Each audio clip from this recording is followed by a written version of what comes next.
সিলেটে সুরমা নদী থেকে বস্তাবন্দি অবস্থায় হাত পা বাঁধা এক ব্যক্তির লাশ উদ্ধার করা হয়েছে।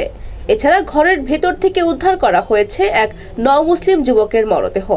সোমবার সকালে দক্ষিণ সুরমার টেকনিক্যাল রোডের পাশে সুরমা নদী থেকে অজ্ঞাত ব্যক্তি এবং রবিবার বিকেলে সদর উপজেলার কুচারপাড় এলাকার একটি ঘর থেকে নও-মুসলিম আব্দুর রহমানের লাশ উদ্ধার করা হয়েছে।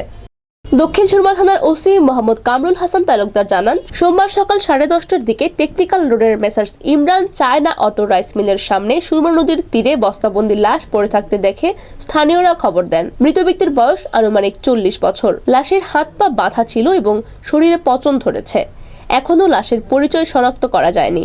লাশ উদ্ধার করে ময়নাতদন্তের জন্য ওসমানী মেডিকেল কলেজ হাসপাতালের মর্গে প্রেরণ করা হয়েছে। প্রাথমিকভাবে ধারণা করা হচ্ছে পরিকল্পিতভাবে খুন করে ওই ব্যক্তির লাশ নদীর তীরে ফেলে গেছে ঘাতকরা। এদিকে রোববার বিকেলে সিলেট মহানগরের জালালাবাদ থানার কুচারপাড়স্থ রশিদ মোল্লার গ্যারেজের পাশের একটি টিনশেড বাসার ভেতর থেকে আব্দুর রহমান নামের নও-মুসলিম এক যুবকের মরদেহ উদ্ধার করা হয়েছে। তিনি হবিগঞ্জ জেলার নবীগঞ্জ উপজেলার দত্তগ্রামের সুনীল রায়ের ছেলে। আব্দুর রহমান পেশায় রিকশা চালক। সম্প্রতি তিনি ও তার ভাই ইসলাম ধর্ম গ্রহণ করেন। স্থানীয় লোকজনের বরাত দিয়ে সিলেট মহানগর পুলিশের অতিরিক্ত উপকমিশনার সুদীপ দাস জানান, রিকশা চালক নও-মুসলিম আব্দুর রহমান গত 15 ফেব্রুয়ারি রাতে রিকশা রেখে ভাড়া বাসায় ঘুমাতে যান। এরপর তাকে আর কেউ দেখেনি। রোববার বিকেলে গ্যারেজের মালিক ও প্রতিবেশীরা তাকে ডাকতে গিয়ে সারা শব্দ না পেয়ে তার ভাই ইমাম উদ্দিনকে খবর দেন।